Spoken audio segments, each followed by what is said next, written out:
ذرا تصور کیجئے ایک ایسا قیدی جسے جیل کی سلاخوں سے زیادہ اس کے وزن نے اسے قید کیا ہوا ہے، اتنا وزنی کہ جیل کے بیڈ ٹوٹ جائیں، جیل کا بجٹ ہل جائے اور حکومت کے لیے ایک شخص کی دیکھ بھال ایک پورے وارڈ کے برابر پڑ جائے۔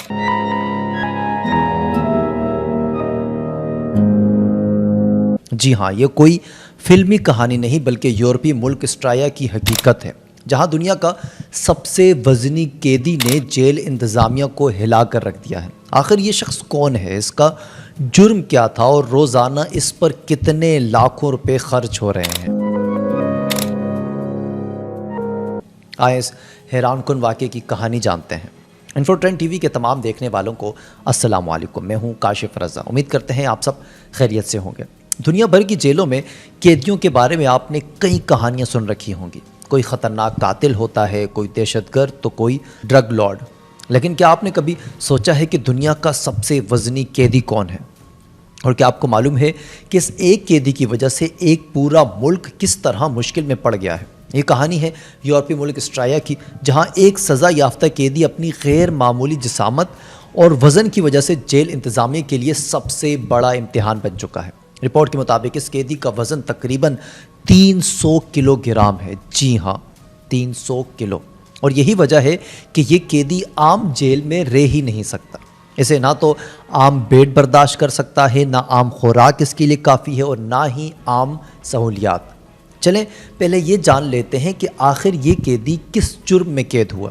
یہ شخص گرفتار ہوا تھا ایک بہت بڑے منشیات کیس میں۔ گھر سے برآمد ہوئی 45 کلو گرام چرس، 2 کلو کوکین، 2 کلو ایمفیٹامین اور 2000 سے زائد ایکسٹیسی گولیاں۔ اتنی بڑی مقدار جس نے اسٹرایا کو ہلا کر رکھ دیا تھا۔ ابتدا میں اسے ویانا کی جاس فسٹڈ جیل میں رکھا گیا، لیکن جیسے ہی اس نے اپنا پہلا بیڈ توڑا، انتظامیہ کے لیے مسئلہ کھڑا ہو گیا۔ کوئی عام جیل اس کے وزن کو برداشت ہی نہ کر سکتی، چنانچہ جیل حکام کے مجبوراً انہوں نے یہ فیصلہ کیا کہ 15 کلومیٹر دور کورنیوبرگ جیل میں اسے منتقل کیا جائے۔ اب یہاں سے شروع ہوتا ہے اصل واقعہ۔ 29 سالہ یہ بھاری بھرکم قیدی جیل انتظامیہ کی بجٹ پر سب سے بڑا بوجھ بن چکا ہے، کیونکہ اس پر روزانہ کا خرچ 1800 یورو یعنی تقریباً 5,92,000 روپے یومیہ۔ جی ہاں، ایک دن میں اس کی دیکھ بھال پر اتنے پیسے خرچ ہوتے ہیں جتنے ایک عام قیدی پر شاید 10 سے 20 دن میں بھی نہیں ہوتے ہوں گے۔ اب سوال یہ پیدا ہوتا ہے کہ یہ خرچ کہاں جا رہا ہے، کہاں استعمال ہوتا ہے اتنا پیسہ؟ تو سنیں، اس کے لیے خصوصی طور پر ویلڈڈ چارپائی بنائی گئی ہے تاکہ وہ اس کا وزن برداشت کر سکے۔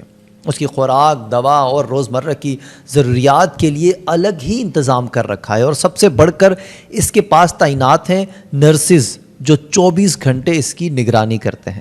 اب ذرا سوچیں، ایک مجرم جو خود منشیات جیسے مہلک کاروبار میں پکڑا گیا ہو، اس کی سزا جیل ہونی چاہیے تھی، لیکن حقیقت یہ ہے کہ اب وہ جیل نہیں بلکہ ایک طرح سے مہنگے اسپتال جیسی سہولتوں میں رہ رہا ہے۔ اور یہی وہ نقطہ ہے جس نے اسٹرایا کی عوام کو مشتعل بنا دیا ہے۔ لوگ سوال اٹھا رہے ہیں کہ آخر ٹیکس دہندگان کے پیسے کیوں ایسے شخص پر ضائع کیے جا رہے ہیں جو معاشرے کے لیے زہر تھا؟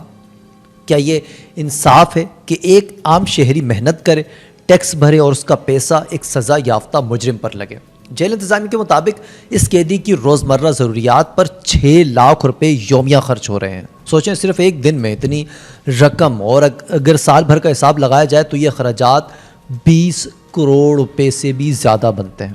اتنے پیسوں میں اسپتال کے وارڈز بن سکتے ہیں، ہزاروں غریب طلبہ کو کتابیں مل سکتی ہیں، اسکالرشپ دی جا سکتی ہے، اور نہ جانے کیا کچھ ہو سکتا ہے۔ لیکن یہاں یہ رقم ایک ایسے شخص پر لگ رہی ہے جس نے بہت سے نوجوانوں کی زندگیاں برباد کر رکھی ہیں، اور جس کا جرم آج بھی متاثرہ خاندانوں کے زخموں کو تازہ کر رکھا ہے۔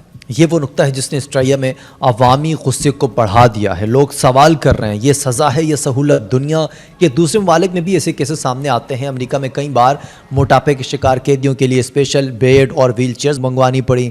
برطانیہ اور جاپان میں ایسے قیدیوں پر خرچ ہونے والی بھاری رقم نے عوام کو یہ سوچنے پر مجبور کیا کہ ٹیکس دہندگان کے پیسے آخر کہاں استعمال کیے جا رہے ہیں، انصاف پر یا سہولتوں پر؟ یہاں ایک تضاد کھڑا ہوتا ہے کہ انسانی حقوق کہتے ہیں کہ قیدی کو سہولت ملنی چاہیے، عوام کہتے ہیں کہ قیدی کو سہولت نہیں سزا ملنی چاہیے۔ سوچنے والی بات یہ ہے کہ اگر جیلیں سزا کاٹنے کے بجائے سہولتیں دینے لگیں تو پھر باقی معاشرے کو کیا پیغام ملے گا؟ کیا یہ لوگ یہ نہیں سوچیں گے کہ جرم کے بعد بھی زندگی گزارنے کا ایک آرام دہ راستہ موجود ہے؟ یہاں ایک اور پہلو بھی سامنے آتا ہے۔ یورپ کے ترقی یافتہ ممالک قیدیوں کے حقوق اور انسانی وقار کو ترجیح دیتے ہیں، چاہے مجرم کتنا ہی بڑا ہی کیوں نہ ہو، اسے بنیادی سہولتوں سے محروم نہیں کیا جا سکتا۔ لیکن سوال یہ ہے کہ کیا اس سہولت کو اتنا بڑھا دینا کہ ریاست پر بوجھ پڑ جائے یہ درست ہے؟ قانونی ماہرین کا کہنا ہے کہ عدالت کے پاس بھی کوئی راستہ نہیں ہے، کیونکہ انسانی حقوق کے قوانین کے مطابق اگر قیدی بیمار یا معذور ہے تو اس کی دیکھ بھال ریاست کی ذمہ داری ہے، چاہے اس پر کتنا ہی خرچ کیوں نہ آتا ہو۔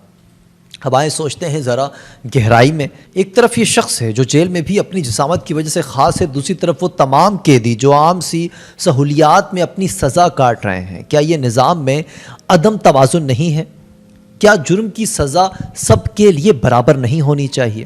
یہ واقعہ ہمیں یہ بھی بتاتا ہے کہ منشیات کے کاروبار میں ملوث لوگ صرف دوسروں کی زندگیاں برباد نہیں کرتے، بلکہ کبھی کبھار اپنی ہی زندگی کو بھی اس نہج پر لے آتے ہیں جہاں سزا بھی ان کے لیے تماشا بن جاتی ہے۔ آخر میں سوال یہ ہے، کیا ریاست کو اپنی ٹیکس دہندگان کا پیسہ اس طرح مجرم پر ضائع کرنا چاہیے، یا پھر ایسے کیسز کے لیے کوئی نیا طریقہ کار، کوئی نئی پالیسی بنانی چاہیے؟ فیصلہ یقیناً عدالتوں اور حکومت کے ہاتھوں میں ہوتا ہے، لیکن یہ کہانی ایک بار پھر ہمیں یہ سوچنے پر مجبور کر دیتی ہے کہ قانون، انصاف اور انسانی حقوق کے درمیان توازن قائم کرنا کس قدر مشکل ہو جاتا ہے کبھی کبھار۔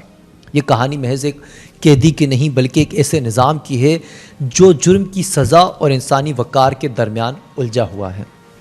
آپ کے خیال میں کیا ہونا چاہیے، سزا یا پھر سہولت؟ کامنٹس میں اپنی رائے ضرور دیجیے گا، اور مزید اس طرح کی حیرت انگیز اور سبق آموز واقعات کے لیے دیکھتے رہیں فورٹرین ٹی وی۔ کاشف رضا کو اجازت دیجیے، اللہ حافظ۔